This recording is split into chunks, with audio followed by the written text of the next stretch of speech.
Good morning, guys. Wake up like this. Ay, good morning. Dito na kami sa bahay, guys. Ayan, nagkahit ka agad si Bibi, oh. Oh, nice morning, ya. Hi. Uy, sus. Nagkahit ka agad ang langga-langga naman, ya. Say hi. Say hi to Team Lavillian, FB Gamers.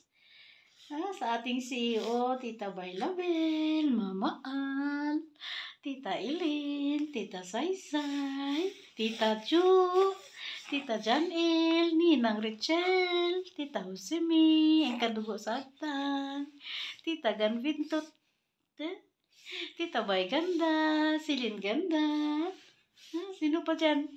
Tita AJK, Tita Ems, sino pa dyan? Jennifer! Tita Jennifer! Hi! Si hello! Dito na kami guys sa aming bahay. Hindi kami naka-vlog kagabi guys kasi madilim. Madilim. Kasi bundok ngayon guys. Yung street nila, ang street light nila hindi masyado ano ba yung tawag doon? Laka-laka ba? Lagyo-lagyo ang street light. So madilim. Hindi kami naka-vlog. So, ngayong umaga, alas 8 ng umaga ngayon, nangaga nagising ni Baby. Yan, ang kalat na ng room niya. Tingnan nyo, miss na miss ni Baby ang room. Oh, kalat kaagad. Kalat kaagad. Kagabi guys, pagdating, ano oras na kami dumating? Basta dilim na guys. Tapos, agad-agad dito na siya sa kanyang room. Naglalaro. Tingnan nyo ang kalat. Oh, nan. Kalat niya kaagad guys. Na miss niya yung kanyang room. O, diba? Yay! Playing kiss mga guys. Playing kiss mga guys. Hello guys. Good morning. So, iyo. See it guys. Guys. See it guys. Hello guys. Hello guys. Ay, sukahan man ang mga guys. Sukahan man ang mga guys.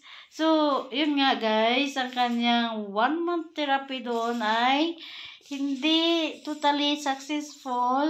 Pero nakakalunok siya as konti. Pero may konting improvements. Lalo na sa kanyang walking therapy is very, very big improvements. Ang kanya lang food therapy ay hindi masyado successful kasi nga guys, napagalaman ng doktor yung kanyang feeding tube, kailangan ilipat talaga sa tiyan kasi kahit na makalunok siya ng pagkain, yung mga gamot hindi niya malunok. Hindi bawal yan is isuka o ibalik niya kasi kailangan niya ng kanyang lungs. So, mag-aantay kami ng operasyon sa kanyang tiyan. Doon nilipat yung feeding tube. At least, guys, maliit lang na tube ang kailangan dito sa tiyan. Kasi malapit lang sa kanyang ano tawag doon? Large intestine or yung dadaanan ng pagkain or gamot. Kahit makalunok siya na pagkain, kailangan niya pa talaga yan. Kasi sa kanyang gamot. Hindi niya malunok ang gamot kaysa ng tapang. So, ayun ang aming update sa inyo guys. Kailangan, habang nag-aantay kami ng schedule dito sa malaking hospital, hindi doon sa kanila, sa malaking hospital kami kasi pang therapy lang talaga yun. Sa malaking hospital, nag-aantay kami, dito kami sa bahay nag-aantay ng schedule. So tingnan natin kung kailangan namin ng prayers niya guys, na mag-successful ang operation ni Baby. Yeah, nagsasalita siya. Ay, nag-ubo man. Nagsasalita siya, oo. Sabihin mo sa mga guys, tulungan nyo ako guys. Kailangan ko ang prayers nyo guys. Sige, sabihin mo guys. Peekaboo! Peekaboo ka sa mga guys. Wow, peekaboo! So guys, kailangan ko ang prayers nyo guys. Oh, ano yan? Magluto-luto ng mama guys. Nandito na sa bahay. Pero still mais pa ako guys.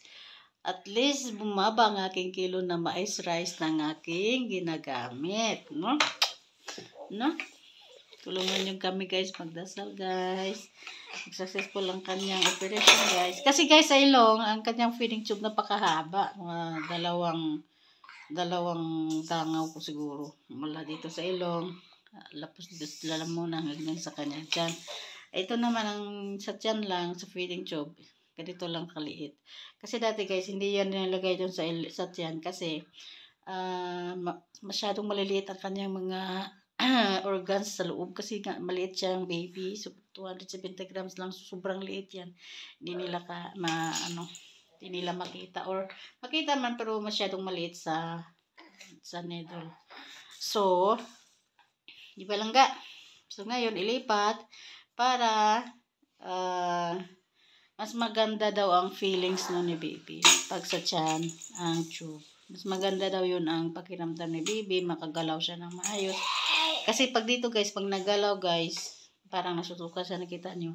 Tsaka sabi ng doktor, pagka nalipat din niya daw sa kanyang tiyan, ang feeling niya nga parang nasusuka siya, nandyan din pa rin yan kasi parang akala niya, kasi sa katagalan pa naman 2 years sa kanya yung tube dito sa kanyang lalamunan. So, parang nasanay na siya na mayroon, kahit wala na, sa pakiramdam niya, mayroon pa rin. Kasi sa katagal pa naman yan dyan sa kanyang lalamunan. At saka guys, pag natanggal yan ang tube, feeding tube, ay every month, di ba, pinapalitan niya ng feeding tube every month. Every month, hindi na ako magtutusok. Yun po ang less ng aking stress na hindi na kami mag-iiyakan sa pag-ano. Dito naman sa tiyan, hindi na kailangan palitan siguro maliit lang, sobrang liit, pero hindi na kailangan tusukin, doon lang sa needle. Kasi needle lang yun ang ipasok tapos may sarado. Tapos yun, ititingnan ko lang. Ipapakita ko rin yan sa vlog guys. Ang sa susunod ng kanyang tawag doon ang pak. Yan. Papakita ko naman din yan sa inyo guys. Kung paano, kasi napakita ko na ito yung paano maglagay ng feeding tube sa ilong niya. Talagang nangiyak-ngiyak ako doon guys. Yan. So tingnan natin guys. Makayahan natin ni baby guys. Dahil alam ko na maano siya guys,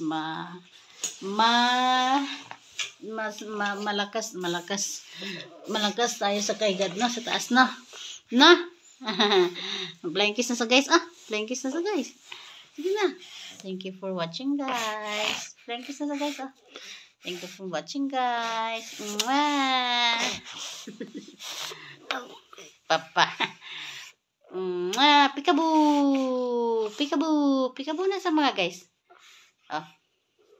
Peekaboo. Sakay sa kagad dito guys. Sakay sa kagad dito. Pagdating. Peekaboo. Hello guys. Punta kami sa city ni baby. Umuulan guys. Yan, nilagay ko si baby sa kanyang stroller. Nagkaharap siya sa akin. Okay ka lang dyan lang ga. Parang uminit na. Tanggalin ko na yan. Makahinga naman siya guys kasi may naman. May butas naman. Yan nakalili siya. Lili pa more. Kasi guys, kailangan namin mamili ng kanyang cold clothes. Kasi ang cold clothes niya guys, akala ko kasya lang sa kanya. Naku, ang sisikip na. Tapos, ang regalo ni Natalie itong birthday niya, ang laki din sa kanya. Kaya, tinan yung jacket ni regalo ni Natalie, ang laki niyan. So, bili talaga ako. Dalhin ko talaga siya pagbili. Kasi, para masukat. Hindi maliit, hindi malaki. Ito guys, gusto niya. Ayaw? Ay, ayaw niya talaga guys. Ano bang gagawin natin dito? Hindi kasi ako makahanap ito bike. Try natin yung bike. Ito lang ga bike. Bike lang ga. Baby bike. Bike. Gusto mo yan? Gusto mo? Baby bike?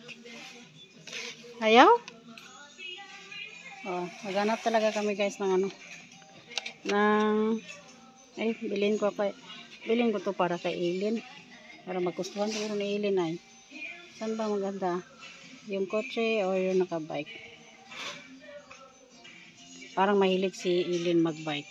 Lagyan natin yung nakabike. So, hilig niya Eileen yung nakabike Ayaw ni Bibi nito. Gusto mo to lang ka? Ha? Gusto mo to? Oh, nagsalita.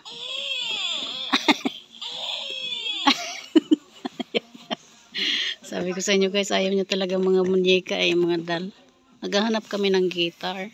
Ito nang binili ko sa kay Bibi. Gaganda sana, ayaw ni Bibi nito. Oh.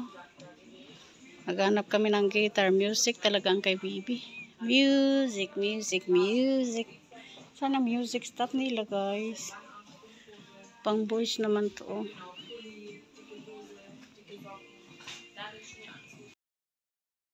Nakita na namin ang guitar ni Bibi. Tangga oh. Tangga. Wait lang. Look oh, guitar oh. Hmm? Ayan, gusto niya. Oh, inalikan talaga. Oh, you like it? Ganda din ito guys, oh, piano. Kitiw-kitiw na din yung kamay nito. Ano, 11.49 euro. Grabe no, ang mahal. Itong ganda guys, oh, kaso lang ano, sobrang mahal. Dito lang muna tayo sa mumurahin kasi sisirain niya pa yan. Diba lang ka? Ito din ang ganda guys, oh, 30. Sa mumurahin lang muna kami guys kasi sayang pag sinira niya. Ito ang ganda din ito, oh. Ganda din ito. Meron naman dito si Bibi nito. Tag 15 euro. Meron naman si Bibi nito. Ito. Ano din to eh sa kanya. Kaso lang, kawawa ang lola niyan. Diba lang ka? Ang lola. Ang lola sa baba. Ang si grandmother. Kawawa. Ako yung music guys. Mabaya ano tayo CPR.